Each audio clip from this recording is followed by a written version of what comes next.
Tonight on NewsWatch Ole Miss, a man was found dead in Tupelo after he got hit by a car. Now an investigation is underway.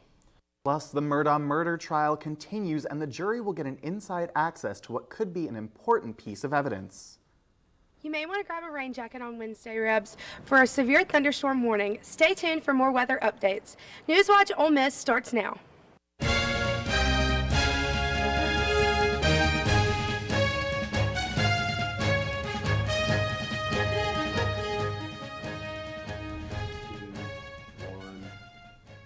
Good evening and thank you for joining us on NewsWatch Ole Miss. I'm Jania Newsom. And I'm Seth Parento.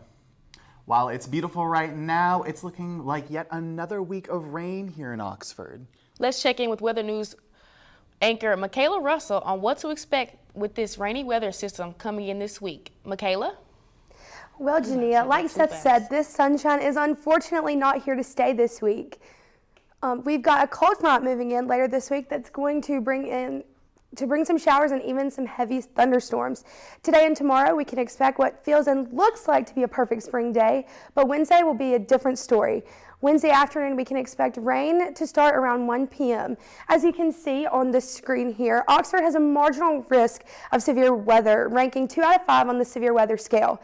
We will see this risk mainly between the hours of 4 and 10 p.m. on Wednesday. Now, this risk increases even more come Thursday. This is when Lafayette County will see its greatest risk of severe weather, going from a 2 out of 5 to a 3 out of 5 on the scale, bumping us up to an enhanced risk of severe weather. We could see wind gusts up to 45 miles per hour. I'll have more on what to expect weather-wise here in the Velvet Ditch coming up later on. Let's head back to Seth and Jania at the desk. Thanks, Michaela.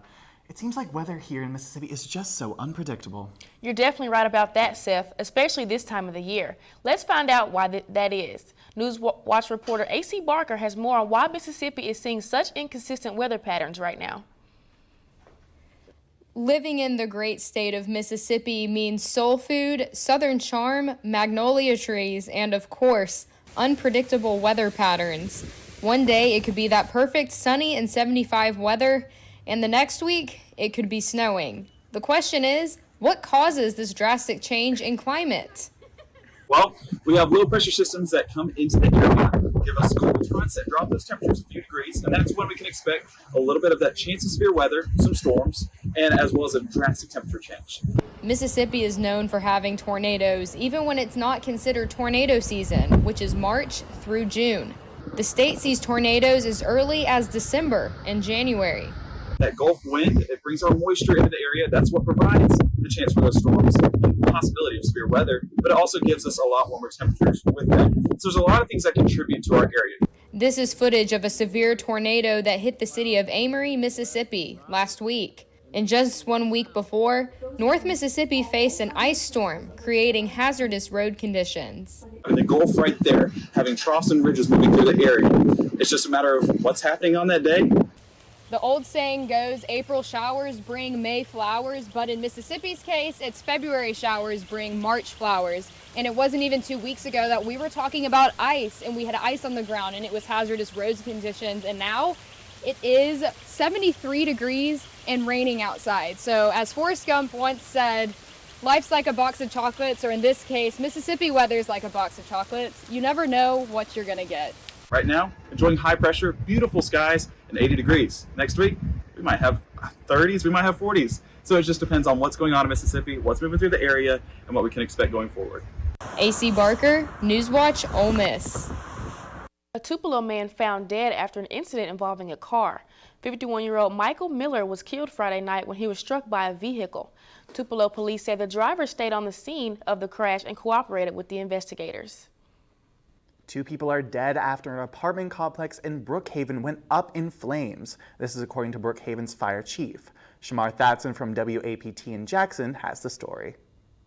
The structure is so badly burned, you can see straight through to the back of the building. The people that we spoke to in this community said they are heartbroken from this tragic loss of the building and the loss of the life here. Then I heard somebody at the door, just bam, bam, bam, get out, get out. His unit burnt in rubble, and a traumatic replay is what James Jones is left with after waking up surrounded by smoke and the sound of a fire alarm. I got out, no shirt, no shoe. These terrifying photos captured by Bill Perkins show the apartments completely engulfed in flames. Fire crews worked nearly 9 hours through the night and into the morning. Jones says he was only able to grab his car keys. Everything else is gone. Everything. Money, wallet, ID, personal thing. According to Brookhaven Fire Chief Jeff Ainsworth, 2 people are dead and 20 have been displaced after the Brookwood apartments went up into flames Sunday at midnight. Jones says he knows the 2 who died. See them almost every day. Speak. Won't be the same. Jones came back to the complex Sunday afternoon with a bag of basic necessities in hand. I went to the store, got me something to shave with. In tears, Jones and his relatives gripped each other tight outside of the taped-off area. They say they're thankful he made it out alive. Oh, yes. Oh, yes. God is good. Well, as you heard, people are left here without their belongings and not a lot of direction. People are now being rerouted to a FEMA building here in Brookhaven until they can be put up into a motel. Now, there's no word on who the 2 people are that were killed in this apartment fire. This fire is still under investigation. The Oxford Mayor and Board of Aldermen made a decision last Tuesday. They agreed to study a proposal that would turn the Vent Park tennis courts into pickleball courts. The plan would see the current facilities turned into 12 new pickleball courts. Though no official decision has been made, there was positive communication between the board and the newly formed Pickleball Association of Oxford. It was a weekend full of singing, dancing, and helping kids. Ole Miss held its annual Rebelthon fundraiser on Saturday. The theme was called Keeping Kids in the SIP. The event raised money for the only children's hospital in Mississippi, called the Children's of Mississippi. In total, Rebelthon raised $211,530. The Mississippi legislature is proposing a bill that would see benefits awarded to volunteer firefighters. The bill is proposed as full-time firefighters and other state employees are currently eligible to receive benefits, while volunteers are not. The bill would see creation of a point system that would ensure volunteers earn up to $500 annually. Points would be awarded based upon performances in training courses, drills, and other official duties. Awarded funds would be placed into an account to earn interest over a period of over 20 years and would be awarded in one lump payment. Oxford High School student and FFA member Elliot Goins won first place in National Creed Speaking. Northwest Mississippi Community College hosted the Northwest Federation this past week. Future Farmers of America is a student organization for students enrolled in agriculture educational classes. There are over 100 FFA in schools throughout the state of Mississippi. FFA programs are funded through sponsorships and individual donations. Up next, the Murdaugh murder trial is still not over yet. Also ahead, if you want to test for COVID and the flu, you may not have to endlessly sit in the waiting room of a doctor's office anymore. Stay tuned.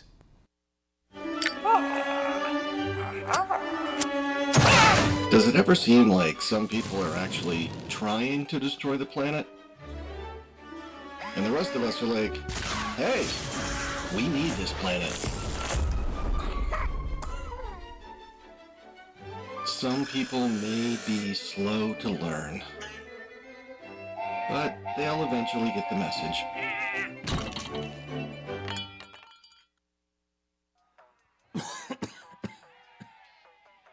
Oh man, I can't believe I'm missing this. Okay, Grandma. I see you. Don't get stuck at home with the flu. A flu shot is the best way to prevent the flu and its potentially serious complications. It keeps you, your community, and loved ones protected. Don't get flu FOMO. Learn more at getmyflushot.org. When you have a hole in your neck, don't face the shower head. Suction out your tube before you eat. Crouch. Don't bend over. You don't want to lose the food in your stomach.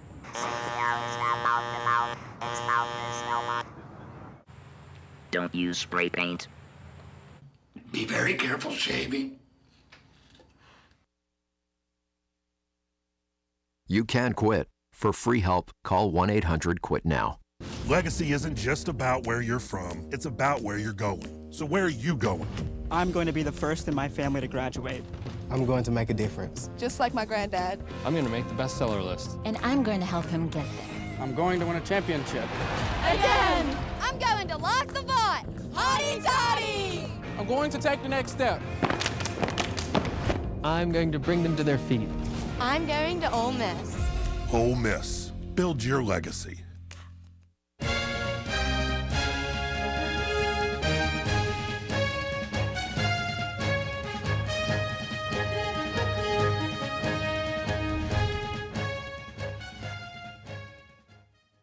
Welcome back to NewsWatch Ole Miss. It is week 6 of the Murdaugh murder trial in South Carolina, and the jury will be allowed to visit the Moselle property. That's part of the Murdaugh estate where the 2021 murders of Murdaugh's wife and son, Maggie and Paul, happened. The defense requested the jury visit the property. State prosecutors objected to this because the property has changed some since the murders, with trees growing taller and thicker than they were in June 2021. The judge ultimately decided the court would be allowed a jury viewing. No word yet on when that will take place. Alex Murdaugh has pleaded not guilty to 2 counts of murder and 2 weapon charges in the killings of his wife and son. He separately faces 99 charges for alleged financial crimes that will be adjudicated in the future. If you have a fever and cough but don't want to have to sit in a waiting room to find out if you have the flu or COVID, you're in luck. The FDA authorized a new at-home test to identify if you're suffering from either illness. Mandy Gather has more on what you need to know about the test. For what the FDA says is the first time ever, the green light was given to an at-home self-collected nasal swab test that can determine if you're suffering from COVID-19 or the flu in about half an hour. You can purchase this test over the counter, where during the flu season, you have these upper respiratory systems. You don't know if it's COVID or if you don't know it's the flu. This is a great way for a person to be able to tell. The test is able to identify a negative result for influenza A with more than 99% accuracy and a positive result with more than 90% accuracy. It's 100% accurate for negative COVID-19 samples and more than 88% accurate for positive results. There weren't enough influenza B cases for the company to do real-world testing for that strain, but in lab studies, it caught nearly 100% of negative cases. If you have this test and you're able to say, okay, this is flu, then you can get appropriate treatment for flu, or you can help to prevent the spread of flu. As opposed to if it is COVID, you can get appropriate treatment for COVID and go into quarantine or isolation. The company's CEO told USA Today that a U.S. price tag and release date will be announced at a later date. People who have flu or COVID-like symptoms but test negative may have a different respiratory infection and should get follow-up care. For Health Minute, I'm Mandy Gaither. Facebook owner Meta is backing a tool aimed at reducing revenge porn, especially for teens, on its platforms. It's called Take It Down and works like this. Users have to download special software that can anonymously add a digital fingerprint to photos. Meta will then maintain a database of those digital fingerprints, but not the photos themselves. If a photo with the same fingerprint ever posts to Facebook or Instagram, the company will be alerted and can review the photo. The National Center for Missing and Exploited Children, which operates Take It Down, says it has received more than 250,000 reports of online enticement since 2016. In the last year, nearly 80% of those cases involve someone seeking money to keep an image off social media. Florida Governor Ron DeSantis has just checked off a major political win. The Republican governor signed a bill into law Monday giving him new power over Walt Disney World. The law is essentially a state takeover of the Reedy Creek Improvement District. That's the special governing and taxing body that was in place for more than 50 years for the Disney World Resort in Central Florida. The legislation allows DeSantis to handpick the 5 new members on the board.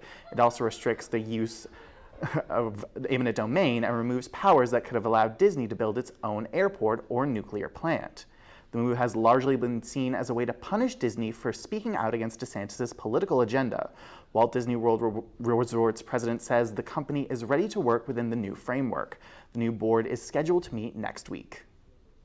Transportation Secretary Pete Buttigieg is calling on major railroads to join a voluntary hazard reporting system. He sent letters directly to the 7 CEOs, including Norfolk Southern's. Buttigieg wants them to join confidential close call reporting system, which allows workers to report safety hazards. Some of those hazards include conditions that could lead to derailments. No major freight rail companies currently participate. Buttigieg is giving the CEOs until the end of the week to reply. The only penalty they face by not complying is that Buttigieg plans to notify the public about which companies didn't join. Now let's check back with Michaela with your weather conditions. For tonight's forecast, we have a low of 48 degrees, wind southwest 5 to 15 miles an hour, clear skies and 0% precipitation, which we will see change throughout the week with severe thunderstorms. Stay tuned for more weather updates.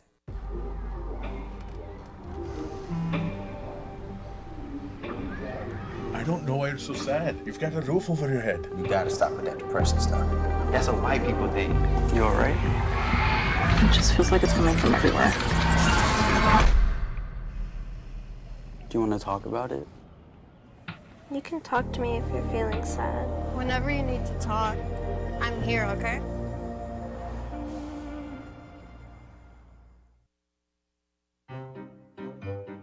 You think getting dumped by text is harsh? Try getting dumped by a tennis ball. My ex-owner drove me out to the woods, yelled fetch, and by the time I brought the ball back, he was gone. Yeah, I was pissed. But the folks at the shelter helped me let go of my anger. I learned coping skills, like taking it to the hole. Boom! Now I'm ready to fetch again. But how about I throw and you run and get it?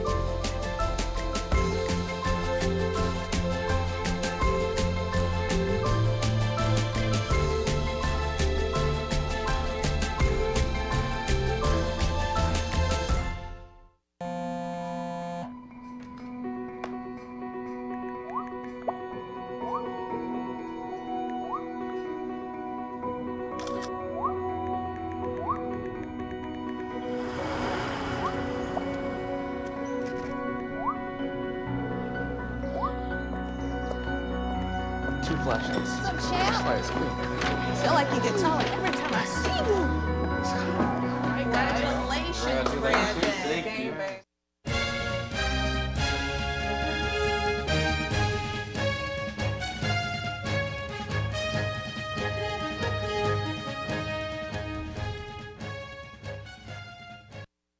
Well, you can't ask for better weather than today, sunny and 75. That's right, Shania. But folks in Oxford need to enjoy it while it lasts because we won't be seeing this all week.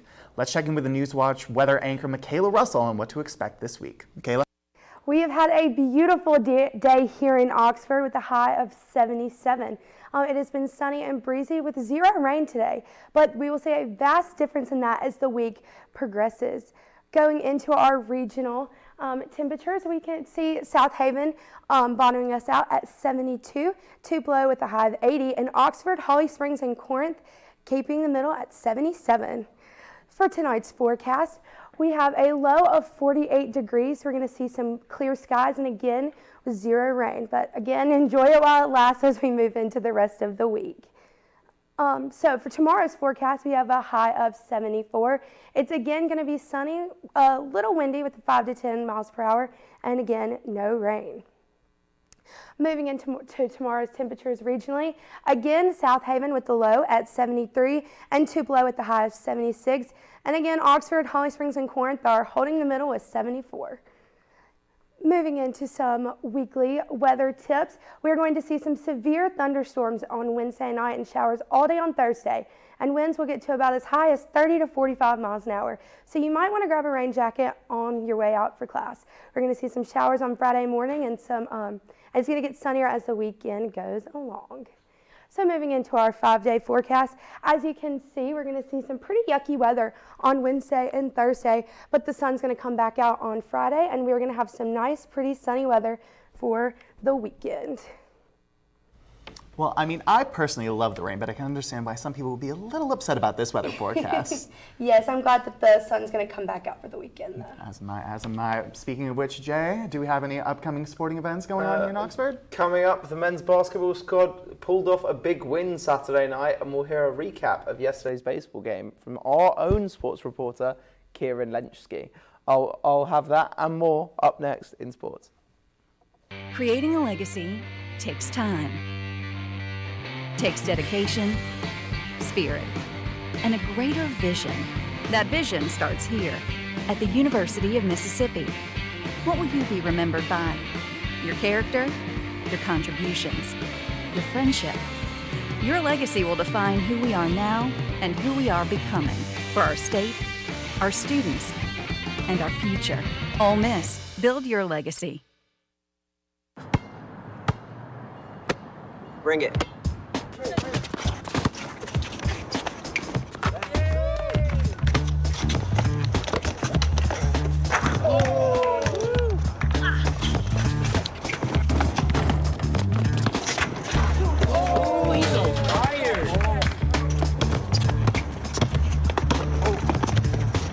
Time out, guys. I'm late to dinner. My mom's gonna kill me. Catch you guys later. Mom wants us home. Okay. Bye, guys. You guys need a ride? Sure. Yeah.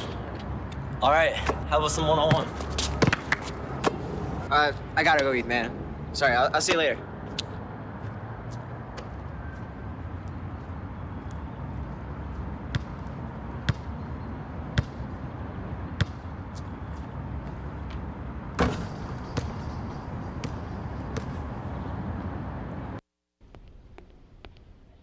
Can I tell you a cat joke? Just kidding. Why did the girl ask the mushroom to dance? Because he was a fun guy. What do you call a pig that knows karate? Pork chop. So how does a tissue dance? Put a little boogie on it.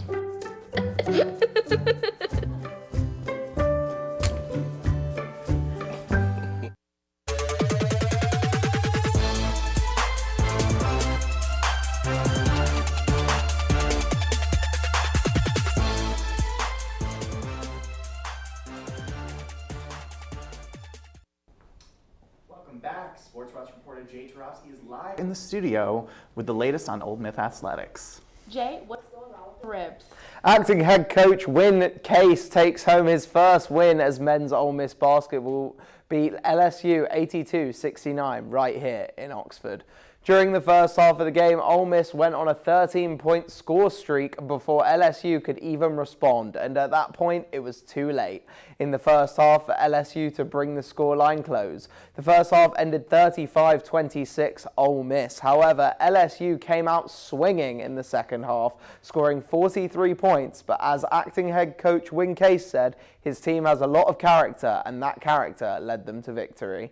Ole Miss picked up 47 points in the second half, guiding them to victory. And if you want to keep up with the Rebel men's basketball team, head back to the Pavilion tomorrow to watch them against Texas A&M. And the Rebels clinched their weekend series against Maryland yesterday in baseball, thanks to some big-time offense. Sports reporter Kieran Lenchsky was there to catch the action. An eventful afternoon here at Swayze Stadium where the Ole Miss Rebels and the Maryland Terps played in their third and final matchup for the series. Walking into today's game, the series was tied. The Rebels started out hot as an early strikeout with the help of the pitch clock and led the Rebels for a quick change of possession, and right off the bat, a huge hit by Jacob Gonzalez in the bottom of the first. Score now 1-0. The Terps quickly responded with a 2-run shot and hold the Rebs for the bottom of the second. Score now 2-1 Maryland. Big third inning we have here for Ole Miss. Starts out with Ole Miss's Peyton Chatagnier, continued by Jacob Gonzalez, Calvin Harris as he hit a 3-run home run, extending it to 5-2 Rebels. The Rebels, however, were not done there. Alderman hits a single, then a 4-pitch walk to Calcaro, and to finish it all out, TJ McCants takes it home with a strong hit at the end of the third, making the score 8-2 Rebels lead. Here at the 4th inning, Terps get 2, score now 8-6. Things are getting a little bit tense on the field and in the dugout. Pitching change for the Rebs, inputting Mitch Morrell in the 4th. At the bottom of the 4th, the Rebels get 2, remaining the lead 10-6. The Terps, however, do not give up yet with a 2-run home run early in the 5th, score now 10-8. This is where the Ole Miss Rebels start to take over. Hits by Kemp Alderman, Malone, McCants, Chatagnier, and Gonzalez help the Rebs close it out and get the win with the final score of 18-8. The Rebs move on to play Louisiana Tech here at Swayze Stadium this coming Tuesday at 4 p.m. In Swayze Stadium, I am Kieran Lancheski, NewsWatch Ole Miss. The Ole Miss baseball team will be back in action tomorrow when they play Louisiana Tech. Moving away from baseball and moving away from Oxford completely, we have the women's basketball team beating Alabama in their home stadium 57-55.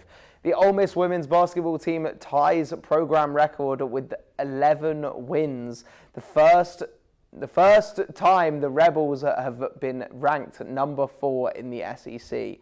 Markeisha Davis had a standout game, hitting career record numbers with 26 points and 4 free throws in the last minute of the game. This game was a real tit for tat, with each team dominating alternative quarters, and a round of applause for Markeisha Davis, who stayed calm and continued to score, which tied and then put Ole Miss in the lead.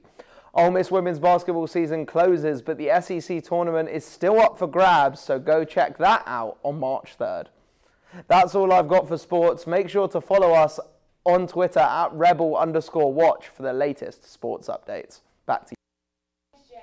Up next, a certain World War II veteran celebrated a big birthday recently. And a community in a small town in Virginia came together to celebrate him. Find out how after the break.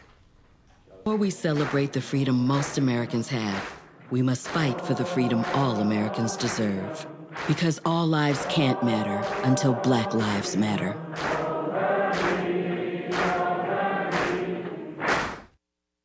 We're all just trying to keep things running for those who rely on us. Ready! That's why we don't have time to be sick with the flu. And especially this year, no one has time to get sick.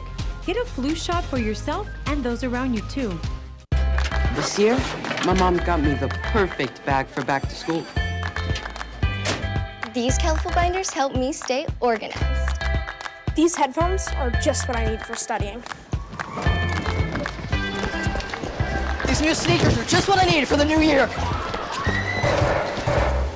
This jacket is a real must-have. My parents got me the skateboard I wanted. It's pretty cool. These scissors really come in handy in art class. These colored pencils, too. These new socks, they can be a real lifesaver.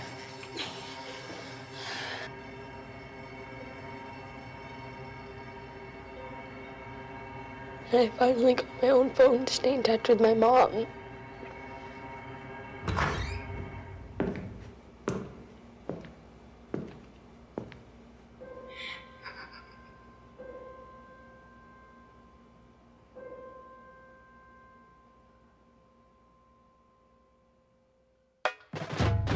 We are Ole Miss Rebels. As Mississippi's flagship university, we dig deeper, see farther, work harder. We pioneered human organ transplants. We helped prove Einstein's theory of gravitational waves. We are distinguished as a Carnegie R1 top 2.5% research institution. We are Ole Miss, transforming lives and the world.